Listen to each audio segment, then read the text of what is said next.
ജമാഅത്തെ ഇസ്ലാമിയോടുള്ള സ്നേഹത്തിന് ശേഷം സതീശൻ അവതരിപ്പിക്കുന്ന പുതിയ നാടകം തന്ത്രിയോടാണ് എനിക്കിഷ്ടം. തന്ത്രിക്ക് വേണ്ടിയാണ് ഇപ്പൊ പയറ്റുന്നത് മുഴുവൻ. തന്ത്രി എന്തിന് അറസ്റ്റ് ചെയ്തു? തന്ത്രിക്ക് എതിരെ തെളിവില്ല എന്ന് കോടതി പറഞ്ഞപ്പോൾ ഇതുവരെ തന്ത്രിയെ കുറിച്ച് ഒരു അക്ഷരം മിണ്ടാത്ത സതീശൻ ഓടി വരികയാണ്. തന്ത്രിയുടെ സ്നേഹം ഈ തന്ത്രിയും ജമാഅത്തെ ഇസ്ലാമിലേക്ക് മാറ്റാനാണ്. കാരണം പൊതുവെ ഹിന്ദുക്കളെ താല്പര്യമില്ലാത്ത ആളാണ് സതീശൻ. എന്താണ് സതീശന്റെ ഉദ്ദേശം? തന്ത്രിയെ മാറ്റുക എന്ന് പറയുന്നത്, തന്ത്രിയെ SIT അറസ്റ്റ് ചെയ്തത് എന്ന് പറയുന്നത്, തന്ത്രിക്ക് കോടിക്കണക്കിന് ആസ്തികളുണ്ട്, അതിൻ്റെ വരുമാന സ്രോതസ്സുകൾ ഇതുവരെ വ്യക്തമാക്കിയിട്ടില്ല എന്ന് SIT തന്നെ പറഞ്ഞിട്ടുണ്ട്. ദുർബലമായ കാരണങ്ങൾ കൊണ്ടല്ല അറസ്റ്റ് ചെയ്തിരിക്കുന്നത്. തന്ത്രി എന്ന് പറയുന്നത് അസമൂർദ്ധമായിട്ട് ജീവനോടുകൂടി ശ്രീകോവിലിനകത്ത് നിൽക്കുന്ന ഒരു വ്യക്തിയാണ്. അദ്ദേഹത്തിന്റെ കണ്ണിന്റെ മുമ്പിൽ വെച്ചാണ് ഈ നടന്ന അഴിമതികളും എല്ലാം നടന്നിട്ടുള്ളത്. ആചാരം നോക്കുന്നത് തന്ത്രിയാണെന്ന് മാനുവലിൽ തന്നെ എഴുതി വെച്ചിട്ടുണ്ട്. ഞാൻ പറഞ്ഞു അത്, അതായത് ആചാര കാര്യങ്ങൾ നോക്കുന്നതും തന്ത്രി, ശരി. അഡ്മിനിസ്ട്രേഷന്റെ കാര്യങ്ങൾ, ഡെയിലി അഡ്മിനിസ്ട്രേഷന്റെ കാര്യങ്ങൾ നോക്കുന്നത് ദേവസ്വം ബോർഡ്. അതുപോലെ തന്നെ ഓവറാൾ അഡ്മിനിസ്ട്രേഷൻ എന്ന് പറഞ്ഞാൽ സൂപ്പർവിഷൻ എന്ന് പറയുന്നത് ദേവസ്വം വകുപ്പ്. ഇങ്ങനെ ഒരു 3 ടയർ അഡ്മിനിസ്ട്രേഷൻ സിസ്റ്റമാണ് അവിടെ ഉള്ളത്. അപ്പൊ ഇവിടെ ശ്രീകോവിൽ നടത്തുന്നതാണ് ആചാരങ്ങളെല്ലാം. മനസ്സിലായില്ലേ? ആ നടക്കുന്ന ആചാരങ്ങളിൽ ഏറ്റവും വലിയ അനാചാരമാണ് നടന്നത്. ഇവിടെ കട്ടിളപ്പാളികൾ ഇളക്കിക്കൊണ്ട് പോയിട്ട് അതിൽ നിന്ന് 4.5 കിലോ സ്വർണം നഷ്ടപ്പെടുത്തി എന്ന് പറയുമ്പോൾ തന്ത്രിയുടെ നേരിട്ടുള്ള കൺമുമ്പിൽ വെച്ച് നടക്കുന്ന കാര്യം. ഇത് തടയാനുള്ള അധികാരമുള്ള ആൾ അവിടെ ആരാ? നോ എന്ന് പറയേണ്ടടുത്ത് നോ എന്ന് പറയേണ്ടത് ആരാണ് അവിടെ? തന്ത്രി പറയാതിരുന്നിട്ട് പിന്നെ തന്ത്രിക്ക് ഈ വിശുദ്ധ പട്ടവും കൽപ്പിച്ചുകൊണ്ട് ഇയാൾ വന്നിരിക്കുന്നത് എന്തിനാ? ദുരുദ്ദേശപരമാണ്. എന്തിനാണെന്നറിയാമോ? അത് ബാലൻസ് ചെയ്യാൻ. വടക്കോട്ട് പോകുമ്പോൾ ഇയാൾ ജമായത്തെ കീ ജയ് എന്നും പറഞ്ഞു പോകും. ഇങ്ങോട്ട് വരുമ്പോ തന്ത്രി കീ ജയ് എന്നും പറഞ്ഞു. ഈ കോമാളി നാടകം ഇയാൾ അവസാനിപ്പിക്കണം. റൂപ്പർട്ട് മർഡോക്കിന്റെ ഒരു പത്രമുണ്ട് കേട്ടോ, the times of London. London ഇല്ല, ദ ടൈംസ് എന്ന് മാത്രമേ ഉള്ളൂ. ദ ടൈംസ് എന്ന് ബുദ്ധിപൂർവ്വം വെച്ചിരിക്കുക പേര്. ലണ്ടനിൽ ചെല്ലുമ്പോൾ അവര് ഐറിഷ് വിഘടനവാദികൾക്കെതിരെ ശക്തമായിട്ടുള്ള നിലപാടെടുക്കുന്ന വാർത്തകളും അതുപോലെ തന്നെ എഡിറ്റോറിയലുകളും. അതെ, അവിടെ അല്ല, സ്വന്തം രാജ്യമല്ലേ, രാജ്യസ്നേഹമുള്ളവരാണ്. അയർലൻഡിൽ ചെല്ലുമ്പോൾ എന്ത് ചെയ്യുമെന്ന് അറിയാമോ? നേരെ അയർലൻഡിന് സ്വാതന്ത്ര്യം വേണം എന്നും പറഞ്ഞ് ബ്രിട്ടനെ എതിർത്തുകൊണ്ടുള്ള എഡിറ്റോറിയലും വാർത്തകളും. ഈ തന്ത്രമാണ് അവർ ലോകമെമ്പാടും ശ്രമിക്കുന്നത്. ആ നാട്ടുകാരെ പ്രീതിപ്പെടുത്തി എന്ന് പറയുന്ന പോലെ സതീശൻ മലബാറിൽ ചെല്ലുമ്പോൾ ജമാഅത്തെ ഉണ്ണിത്താൻ കുറി മാറ്റുന്നതും കുറിയിടുന്നതും എന്നതുപോലെ, അതുപോലെ കേരളത്തിലും അങ്ങനെ സ്വീകരിക്കുന്ന ഒരു പത്രമുണ്ട്. പിന്നെ അതല്ല നമ്മുടെ വിഷയം, അതിലേക്ക് പോട്ടെ. മലബാറിൽ ചെല്ലുമ്പോൾ ഒരു നിലപാട്, ഇവിടെ വരുമ്പോൾ വേറൊരു നിലപാട് എടുക്കുന്ന പത്രമൊക്കെ ഉണ്ട്. അത് സിനുജിക്കും അറിയാം, എനിക്കും അറിയാം, പക്ഷേ ഇവിടെ പറയുന്നില്ല. നമ്മുടെ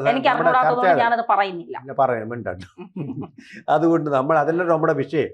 എപ്പോഴും പറയേണ്ട കാര്യമില്ല, എല്ലാവർക്കും അറിയാതെ. അപ്പൊ അതുകൊണ്ട് ഇവിടെ നടക്കുന്നത് പ്രീണനമാണ് പ്രശ്നം. അവിടെ ചെല്ലുമ്പോൾ ഇസ്ലാമിനെ പ്രീതിപ്പെടുത്തുന്നു, ഇവിടെ വരുമ്പോൾ ഹിന്ദുക്കളെ പ്രീതിപ്പെടുത്താൻ വേണ്ടി തന്ത്രിയെ പിടിച്ചത്. കാരണം ഹിന്ദുക്കളുടെ ദേഷ്യം മുഴുവൻ ഇപ്പൊ തന്ത്രിയോടാണ്. ഈ മനുഷ്യനെ അവിടെ നിന്നും കൊണ്ടാണ് ഇത് നടത്തിയത്. എത്ര കോടി രൂപയാണ് ഞങ്ങൾ ദക്ഷിണയായിട്ട് ഈ മനുഷ്യന് കൊടുത്തിട്ടുള്ളത്? ഈ ദക്ഷിണ കൊടുത്തതെല്ലാം ഇതുപോലുള്ള ആചാര ലംഘനങ്ങൾ അവിടെ നടത്താൻ വേണ്ടിയിട്ട്, ആചാരം പരിപാലിക്കപ്പെടാൻ വേണ്ടിയിട്ടാണ് കൊടുത്തത്. ഇയാളെ വിശ്വസിച്ച് ദൈവത്തിൻ്റെ പ്രതിപുരുഷനെന്ന് ഞങ്ങൾ കരുതി വിശ്വസിച്ച് ഞങ്ങൾ കൊടുത്തത് പാഴായിപ്പോയല്ലോ. ഈ കള്ളനാണല്ലോ നമ്മൾ കൊടുത്തത്.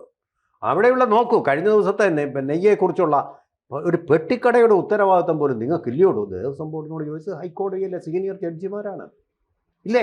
ഹിന്ദുവിനെ എല്ലാം നൊമ്പരപ്പെടുത്തുന്ന ചോദ്യങ്ങളല്ലേ ധന്യ? അല്ല, SIT കൊടുത്ത കാര്യങ്ങളിൽ റിപ്പോർട്ടിൽ തന്ത്രിയെ പ്രതി ചേർക്കത്തക്ക രീതിയിലുള്ള കാര്യങ്ങൾ ഇല്ല എന്ന് പറഞ്ഞിട്ടാണ് കോടതി തന്ത്രിക്ക് ജാമ്യം നൽകിയത്.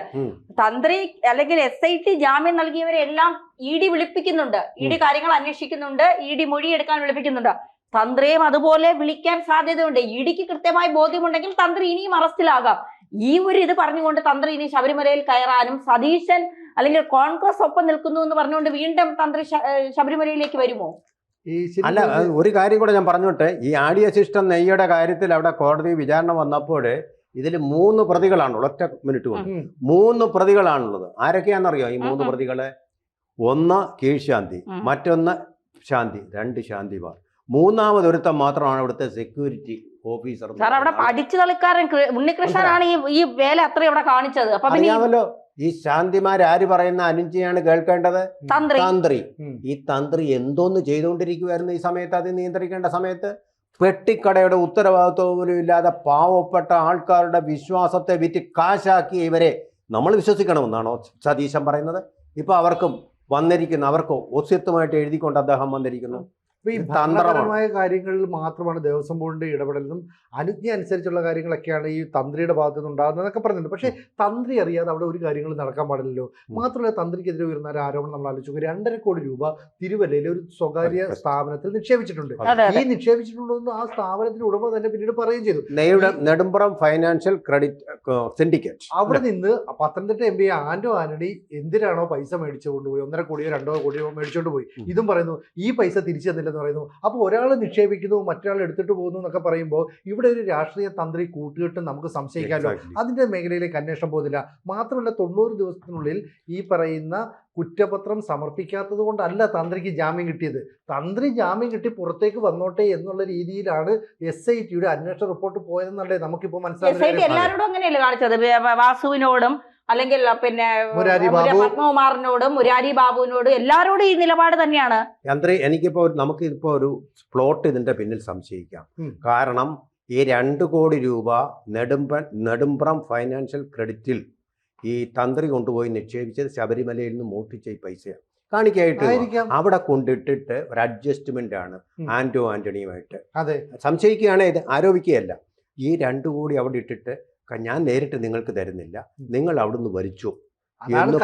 കൈക്കൂലി കൊടുക്കുന്നില്ല. ഇപ്പോ സതീശൻ നടത്തുന്നത് ആന്റോ ആന്റണി അവരുടെ MP ആണല്ലോ, അവരെ പ്രൊട്ടക്ട് ചെയ്യാനുള്ള. അതെ, അപ്പം തന്ത്രിയുടെ ഭാഗത്തുനിന്ന് പൈസ മേടിച്ചിട്ടുണ്ട്, പൈസ മേടിച്ച് ഞാൻ ഒറ്റയ്ക്കല്ല കോൺഗ്രസിന് വേണ്ടി തന്നിട്ടുണ്ടല്ലോ എന്ന് ആന്റോ ആന്റണി ചോദിച്ചാൽ ഈ പറയുന്ന അധ്യക്ഷനായിട്ടുള്ള VD സതീശൻ ന്യായീകരിക്കേണ്ടി വരും. അപ്പൊ ഇത്രയും നാള് ജമാഅത്ത് ഇസ്ലാമിയുടെ മൂടുപടമൊക്കെ മാറി, അവരുടെ ആറ്റിറ്റ്യൂഡ് മാറി, ഇനി നമുക്ക് കൂടെ നിർത്താമെന്ന് പറയുന്ന ആള് ഇപ്പോ തന്ത്രിക്ക് വേണ്ടി നിലകൊള്ളുന്നു. അപ്പൊ നേരത്തെ തന്ത്രി ഉൾപ്പെടെ ഉള്ളവർ കുറ്റക്കാരാണെന്ന് പറഞ്ഞു. കാരണം ഇതിന്റെ മറ്റു കാര്യങ്ങളുണ്ട്. ഈ ദേവസ്വം ബോർഡിൽ പ്രസിഡന്റ് ആയിരുന്ന പത്മകുമാർ CPM-ന്റെ ജില്ലാ സെക്രട്ടേറിയറ്റ് അംഗമൊക്കെ ആയിരുന്നു. അദ്ദേഹം ആദ്യം അറസ്റ്റ് ആയപ്പോൾ പറഞ്ഞൊരു കാര്യമുണ്ട്, ദൈവതുല്യനായ ഒരാൾക്കും ഇതിനകത്ത് പങ്കുണ്ട്. ദൈവതുല്യനായ ഒരാൾ ശബരിമലയിൽ ആരാണ്? അവിടെ തന്ത്രിയാണ്. അപ്പൊ തന്ത്രി അന്ന് ആരോപണത്തിൽ കുടുക്കിയത് CPM-ന്റെ ചില നിലപാടുകളാണ്. ഇപ്പൊ അവിടുന്ന് രക്ഷപ്പെട്ടുകൊണ്ട് കുറച്ച് ഹൈന്ദവ വോട്ടുകൾ സമാഹരിക്കാൻ കഴിയുമോ എന്നുള്ള VD സതീശന്റെ അടുത്ത തന്ത്രവും തന്ത്രി അറസ്റ്റ് ചെയ്ത് കള്ളമാണ്. തന്ത്രി തന്നെ പറയുന്നു തന്നെ കുടുക്കിയതാണെന്ന്. തന്ത്രിയെ കൊടുക്കാൻ അവിടെ ആർക്കാ താല്പര്യം? തന്ത്രി കൂടി അറിയാതെ അവിടെ നടക്കുന്ന ഒരു അഴിമതിയും മുന്നോട്ട് പോകില്ല. മാത്രമല്ല, തന്ത്രി അവിടെ എത്രയോ കാലമായിട്ട് ദർശനത്തിന് എന്ന് പറഞ്ഞ് അവിടെ ഇരിക്കുന്നു. വിദേശത്തുനിന്ന് വരുന്നത് മീൻസ് മറ്റ് സംസ്ഥാനങ്ങളിൽ നിന്ന് വരുന്ന ആൾക്കാരൊക്കെ വലിയ തോതിൽ അവരുടെ കാണിക്ക അർപ്പിക്കുന്നു. അത് പണമായിട്ടോ മറ്റെന്തെങ്കിലും കാര്യങ്ങളായിട്ട് അർപ്പിക്കുന്നു. ഇവിടെയൊക്കെ ഉണ്ണികൃഷ്ണൻ പോറ്റി ഒരു മീഡിയേറ്ററായിട്ട് നിൽക്കുന്നു. അപ്പൊ ചുരുക്കം പറഞ്ഞാൽ തന്ത്രിയും ചില കള്ളത്തരങ്ങൾ ചെയ്തിട്ടുണ്ട്. അത് CPM-ന്റെ കാലത്തല്ല, UDF-ന്റെ കാലത്തും ചെയ്തിട്ടുണ്ട്. അപ്പൊ LDF UDF സർക്കാരൊക്കെ തന്നെ നേതൃത്വത്തിൽ അവിടെ ദേവസ്വം ബോർഡ് ഭരണത്തിലെത്തുമ്പോൾ ഇത്തരത്തിലുള്ള ചില നിലപാടുകൾ തന്ത്രി സ്വീകരിച്ചിട്ടുണ്ടാകും. അപ്പൊ തന്ത്രി തന്നെ കുടുക്കിയതാണ്. ചില ഉന്നത പോലീസ് ഉദ്യോഗസ്ഥർക്കും അതിൽ പങ്കുണ്ട് എന്ന് പറയുമ്പോൾ എവിടെയെങ്കിലും ഒരു കുറ്റത്തിന്റെ അംശമുള്ളത് കൊണ്ടല്ലേ ഒരു പോലീസുകാരൻ അല്ലെ പോലീസ് ഉദ്യോഗസ്ഥർ തന്ത്രിയെ കൊടുക്കുക? ഇതിന്റെ പിന്നിൽ ഒരു തന്ത്രമുണ്ട് അതെന്താണെന്നറിയാമോ? ഈ തന്ത്രം എന്ന് പറയുന്നത് ഇതാണ്. ആന്റോ ആന്റണി പത്രക്കാരോട് എന്താ പറയുന്നത്? പക്ഷെ പലരിൽ നിന്നും സഹായം സ്വീകരിച്ചിട്ടുണ്ട്. അയാൾ നിഷേധിക്കുന്നില്ല ബുദ്ധിപൂർവ്വം. ആ കൂട്ടത്തിൽ നെടുമ്പറം ഫൈനാൻസിൽ MD ചെയർമാനിൽ നിന്ന് ഞാൻ സ്വീകരിച്ചിട്ടുണ്ട്. ഓരോരോ തുക ഞാൻ സ്വീകരിച്ചിട്ടുണ്ട്. അത്ര പിരിവ് നടത്താൻ സ്വാതന്ത്ര്യമുണ്ടല്ലോ. അത് എത്രയാണെന്ന് ചോദിച്ചപ്പോൾ അത് എത്രയാണെന്ന് അയാൾ മിണ്ടുന്നില്ല. നിങ്ങൾ നിങ്ങളുടെ പണി നോക്കി പോകാനാണ് പത്രക്കാരോട് അയാൾ പറയുന്നത്. അപ്പൊ ഈ 2 കോടി അയാൾ അടിച്ചു മാറ്റിയത് തന്നെ, അദ്ദേഹത്തിന്റെ ഭാര്യയെ വിട്ട് അദ്ദേഹം വാങ്ങിച്ചത് തന്നെ, ഇതെല്ലാം സത്യം തന്നെയാണ്. Nedumparam NM Raju, Nedumparam finance credit സൊസൈറ്റിയുടെ ചെയർമാനായിട്ടുള്ള NM രാജു പറഞ്ഞത് ശരി തന്നെയാണ്. കേരള കോൺഗ്രസ്സുകാരനും അദ്ദേഹം. അതൊരു രാഷ്ട്രീയ വിഷയമായി പത്തനംതിട്ട പാർലമെന്റ് മണ്ഡലത്തിലും വരും, തിരുവല്ല മണ്ഡലത്തിലും വരും. തിരുവല്ല മണ്ഡലത്തിൽ അനൂപ് ആന്റണിയാണ് സ്ഥാനാർത്ഥിയായിട്ട് വരാൻ പോകുന്നത്. തീർച്ചയായിട്ടും അദ്ദേഹം ഇത് ഇഷ്യൂ ആക്കണം, അല്ലെങ്കിൽ ശബരിമല ഭക്തരോട് ചെയ്യുന്ന ഒരു അനീതി തന്നെയാണ്. അപ്പൊ ഇടത്തും ജമാഅത്ത് ഇസ്ലാമിയും തന്ത്രിയും കൊണ്ട് നിർത്തുന്നതോടുകൂടി VD സതീശൻ മുന്നോട്ട് വെക്കുന്ന ലക്ഷ്യം എന്തായിരിക്കും? സതീശന്റെ ലക്ഷ്യം നമുക്ക് വ്യക്തമാണ്. പകൽ പോലെ തിരഞ്ഞെടുപ്പിൽ ഇത്തവണ മുഖ്യമന്ത്രിയാകണം. ചെന്നിത്തല ഒരു ഭാഗത്ത് കിടന്ന് കറങ്ങുന്നുണ്ട്, ഇപ്പുറത്ത് KC വേണുഗോപാൽ വീടാന്തരം കയറി കപ്പയും മീൻകറിയും ഇതുമൊക്കെ കഴിച്ച് കഴിക്കുന്നില്ല, വേഗുന്നുണ്ടോ എന്നേ നോക്കുന്നുള്ളൂ. അപ്പൊ അത് കപ്പ വെന്തോ നോക്കാൻ വേണ്ടി KC ഒരു ഭാഗത്ത് പോകുന്നു. പിന്നെ പാത്രം കഴുകുന്ന സ്വിഗ്ഗി ജീവനക്കാരുടെ ദുരിതം പഠിക്കാൻ ഇവിടം തൊട്ട് അവിടം വരെ ബൈക്കിൽ സഞ്ചരിക്കുന്നു. അങ്ങനെ കേരളത്തിന്റെ പുരോഗതിയും വേദനകളും ഒക്കെ കേസി ഇങ്ങനെ തലയിലും നെഞ്ചിലും ഏറ്റി. ഇന്നലെ 5 ഒരു വർഷം കാര്യം കൂടെ പറഞ്ഞോട്ടെ ഇടയ്ക്ക്, പിന്നെ സ്വിഗ്ഗിക്കാരുടെ കാര്യം ഇന്ന് വരെ ഒരൊറ്റ ഗവൺമെന്റ് നോക്കിയിട്ടില്ല. ആദ്യമായിട്ട് അവരെ ശ്രദ്ധയിൽ കൊണ്ടുവന്ന് അവർക്ക് വേണ്ടി ഒരു ലേബർ കോഡ് ഉണ്ടാക്കിയത് നരേന്ദ്രമോദിയുടെ ഗവൺമെന്റാണ്. അത് മാത്രമല്ല, ഇപ്പൊ 5 വർഷമായിട്ട് കത്രിക വയറ്റി കിടക്കുന്ന ആ സ്ത്രീക്ക് ഇന്നലെ രാത്രി തന്നെ ആംബുലൻസ് അയച്ചു കൊടുത്ത് ഒരു സ്നേഹം നോക്കണം ഇവരുടെ കോൺഗ്രസിന്റെ ഒക്കെ. ജയിച്ചു കഴിഞ്ഞാൽ ഇതൊന്നും കാണില്ല എന്നും കൂടി ആളുകൾ മനസ്സിലാക്കുക. എന്തായാലും പിന്നെ ജമാഅത്തെ കുളിപ്പിച്ച് വൃത്തിയാക്കിയ സതീശൻ ബ്രാഹ്മണ സമാജത്തെയും കൂടെ ചേർത്ത് നിർത്തിക്കൊണ്ട് പിന്നെ തിരഞ്ഞെടുപ്പിനെ ജയിക്കുക എന്നുള്ളത് മാത്രമാണ് സതീശന്റെ ഉദ്ദേശം. അതിനാണ് തന്ത്രിയെ ഇത്ര നല്ലവനായ ഉണ്ണിയാക്കി എന്തിനാണ് തന്ത്രിയെ അറസ്റ്റ് ചെയ്തത് എന്നുള്ള ചോദ്യം. ഈ ചോദ്യം തന്ത്രിയെ പൂട്ടുമ്പോൾ അല്ലെങ്കിൽ തന്ത്രിയെ SIT അറസ്റ്റ് ചെയ്യുമ്പോൾ ചോദിക്കേണ്ട ചോദ്യം തന്ത്രി പുറത്തിറങ്ങുമ്പോൾ ചോദിക്കണമെങ്കിൽ സതീശന്റെ ഉദ്ദേശം പകൽ പോലെ വ്യക്തമാണ്. ബ്രേക്കിംഗ് ന്യൂസ് ആയിട്ട് കിട്ടിയിരിക്കുന്നു. അതായത് തന്ത്രിയുടെ തിണ്ണനിറങ്ങാൻ പോയിരിക്കുന്നു സതീശൻ. കോടികൾ കൊണ്ട് സംഭാവന. അല്ല, NSS അങ്ങോട്ട് കയറ്റൂല സുമാരനാർ. അപ്പൊ പിന്നെ അവിടെയെങ്കിലും നിരങ്ങാന്ന് കരുതി കാണും.